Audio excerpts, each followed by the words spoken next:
Buenos días, mi nombre es Eduardo Cedeño. Yo les voy a hablar hoy sobre la higiene postural. Lo primero que tenemos que entender sobre este tema es lo básico de la columna vertebral o raquis vertebral. Ella va a estar condicionada por una serie de curvaturas naturales, las cuales se denominan lordosis y sifosis. A número de dos cada uno, la dividimos en lordosis cervical, lordosis dorsal o torácica, lordosis lumbar y sifosis sacrocoxigia o sacra-icoxigia.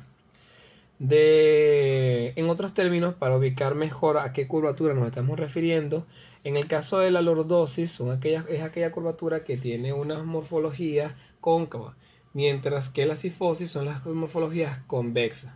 ¿De acuerdo? La columna vertebral, dependiendo de la edad de la cual estemos hablando, sus curvaturas van a ser más pronunciadas. Es decir, se van a curvar o se van a exponer más de estas formas convexas y cóncavas mientras que vamos creciendo. Estamos hablando que, por ejemplo, las curvaturas de la columna vertebral en un adulto y en un niño de 10 y 3 meses respectivamente son diferentes, y donde la columna vertebral de un adulto tiene mucha más curvatura, mucha más acentuada que la de un niño de 10 meses. A eso es lo que me refiero. Ahora, los movimientos como tal se clasifican de tres formas: extensión, flexión y flexión lateral, derecha o izquierda respectivamente. Los movimientos de la columna en conjunto, como vemos en la imagen, tenemos una flexión que puede llegar hasta 150 grados, una extensión que puede llegar un poco menos, hasta 140 grados de forma natural, la inclinación o la lateralización a 75 grados derecha e izquierda respectivamente, y las rotaciones pueden llegar hasta 130 grados. De forma básica, natural, esto se puede ver modificado dependiendo de los antecedentes deportivos o genéticos de cada paciente. No podemos olvidarnos del sistema nervioso central, que prácticamente es lo que se encuentra dentro de la columna vertebral. La columna vertebral tiene la función predominante de proteger este sistema nervioso central por la parte ósea inicialmente. De forma más superficial, la parte musculosa y las fascias. Y por último, la piel. El sistema nervioso central de la columna vertebral también va a tener una segmentación semejante a la de la parte ósea, refiriéndose a la región cervical desde la C1 hasta la C7, o desde la vértebra C1 hasta la vértebra C7, la región torácica de la T1 hasta la T12, la región lumbar desde la L1 hasta la L5, la región sacra S1, S2, y el coxis, que como tal en la mayoría de los casos no tiene un remanente de sistema nervioso central, no, como tal.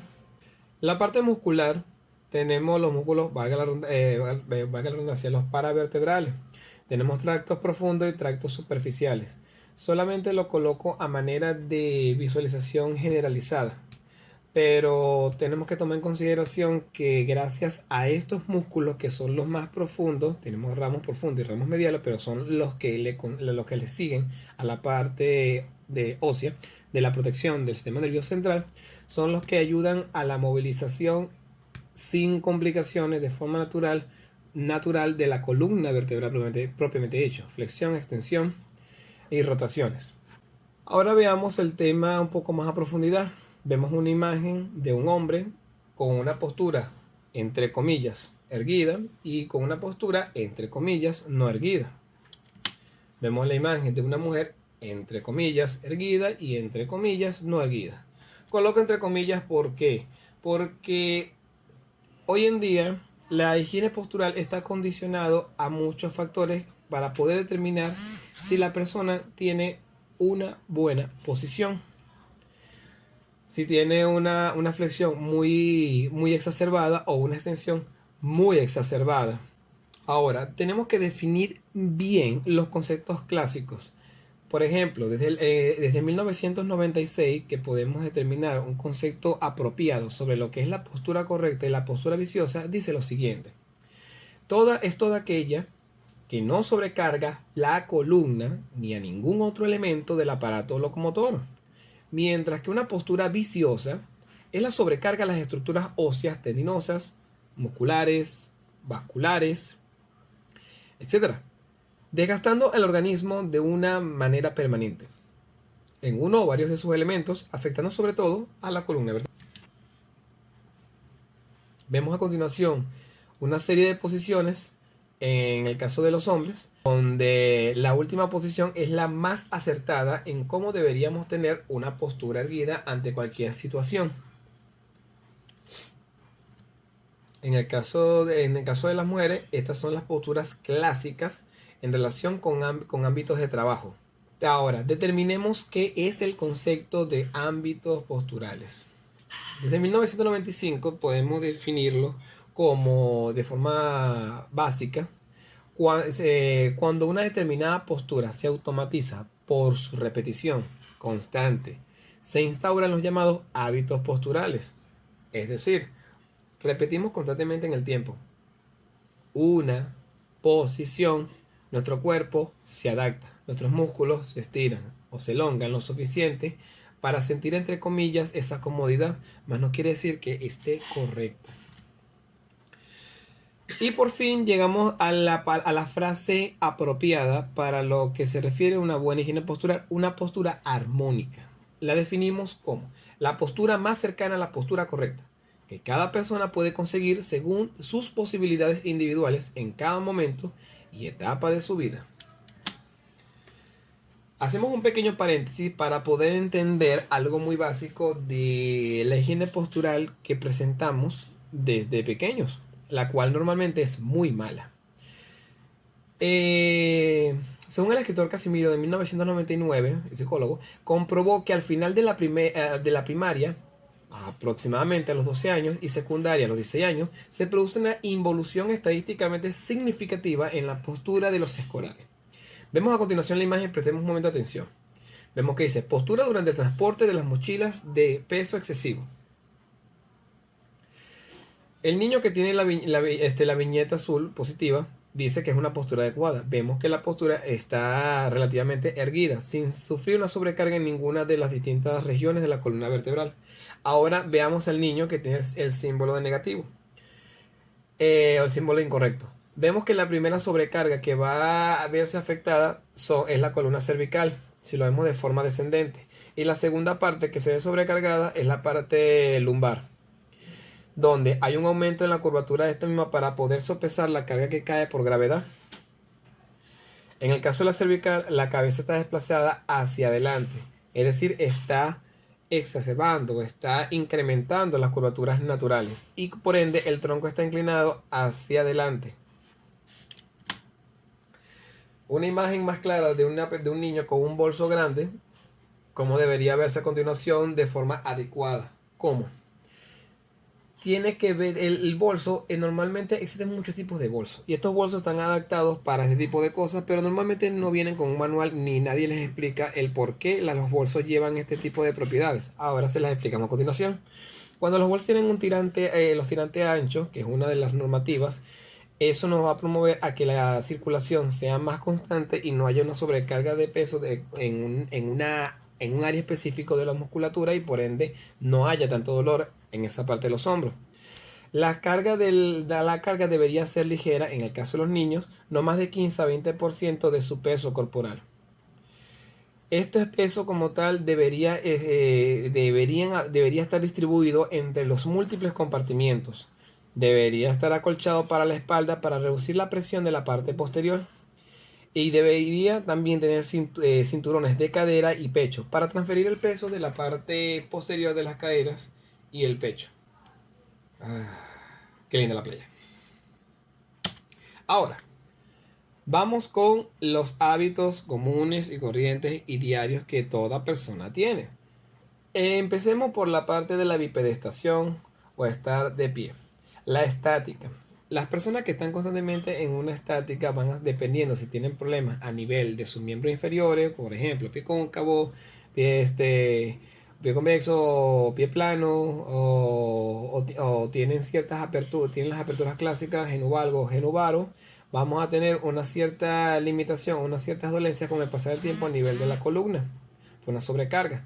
Sin embargo, el punto aquí no es hablar precisamente de eso, sino tomarlo en consideración para cuando tenemos una constante posición de estado de pie. Por ejemplo, cuando nos cepillamos en la mañana y estamos fríos, o sea, la musculatura está fría, nos colocamos en una posición inclinada, por lo menos la que se ve en la imagen en la izquierda, y vamos a sentir un leve dolor a nivel de la región lumbar.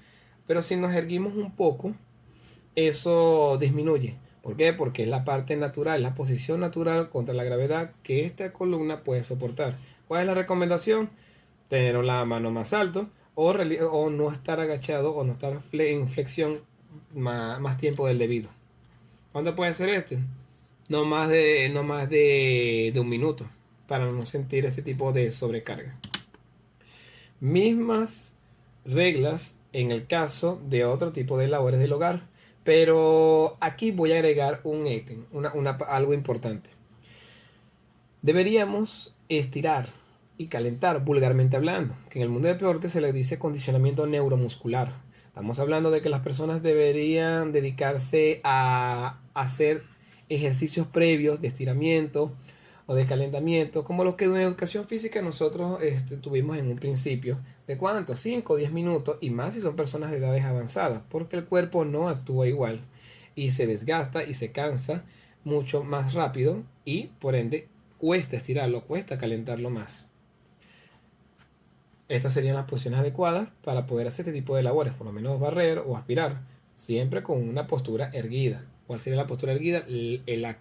La postura armoniosa que nosotros estamos acostumbrados a tener, pero que no sintamos dolor en lo absoluto. Otro ejemplo, cuando fregamos plato o cuando por lo menos planchamos, tener un escabel o tener un banquito, eso nos ayuda a distribuir la carga de peso hacia los pies. Y al alternarlo, nos ayuda bastante a disminuir cualquier tipo de tensión por el tiempo que pasamos en esta posición. La sedestación, algo muy particular. Nadie escapa de estos dolores cervicales o torácicos normalmente cuando se trata de estar sentado. Hay muchos tipos de silla, hay varios tipos de lesiones en muchos tipos de trabajo.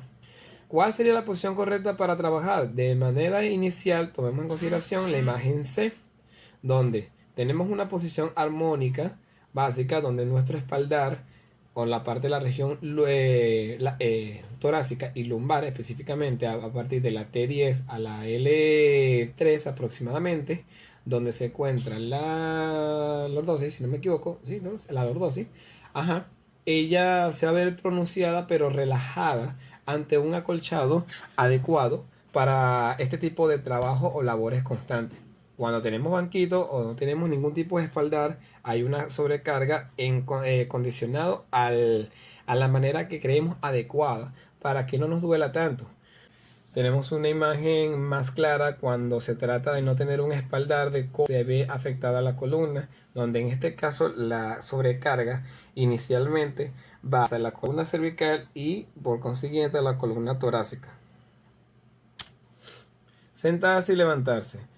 No es difícil hacerlo, pero sí es un arte si queremos hacerlo de manera correcta. Prestemos un momentico la atención a la imagen de la figura B, C y D. ¿Qué nos quiere decir esto? Que cuando vayamos hacia una silla, uno debería rotarse 180 grados aproximadamente, apuntar o colocar la parte sacrocoxígea de forma suave sobre la parte del asiento y luego retirarnos hacia atrás el espaldar. No como dice la parte A, que básicamente lo hacemos como que a mitad de camino todo. Lo dejamos, hacemos todo inmediatamente en un solo movimiento. Y más si no hemos calentado o si no hemos estirado. Movimientos bruscos están condicionados a que nos den fasciculaciones o nos dé calambres o elongaciones inapropiadas que hagan que nos duela y por ende tengamos las clásicas lumbalgias o dolores o las algias musculares que se encuentran en estas áreas.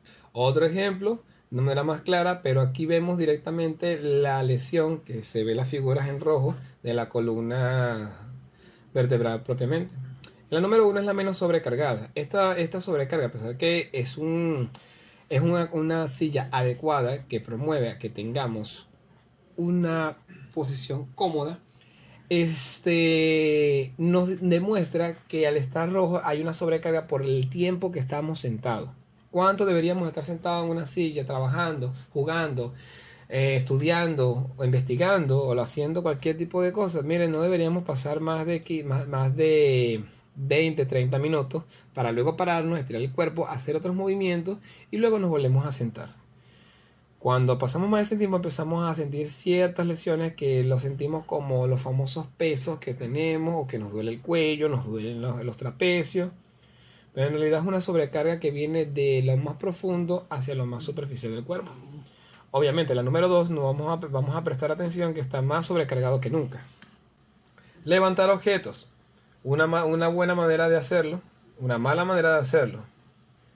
Veamos a continuación. Más adelante explicaré por qué, pero prestemos atención que la forma correcta es la número B y la número C. La sobrecarga es muy mínima en comparación con la A y la C. Ahora veamos por qué. Esta imagen lo que nos dice a continuación es lo siguiente. El hombre que dice no y el hombre que dice sí. El hombre que dice no vemos que tiene un peso aproximado de 25 kilogramos. Eso equivale a 375 kilogramos el peso directamente aplicado hacia la columna lumbosacra.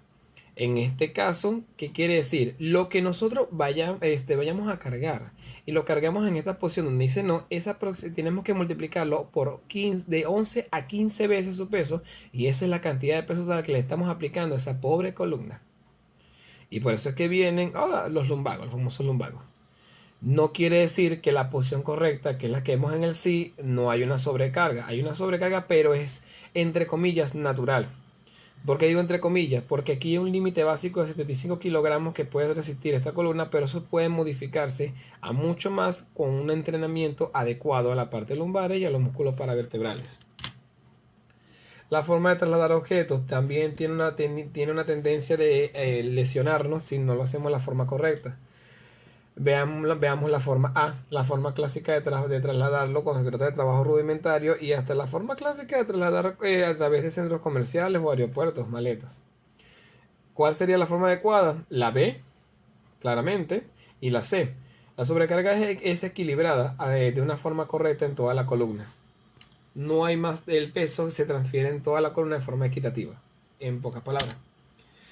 Aplicamos el mismo concepto, la misma frase a esta forma de cargar bolsos en una mano o en un brazo.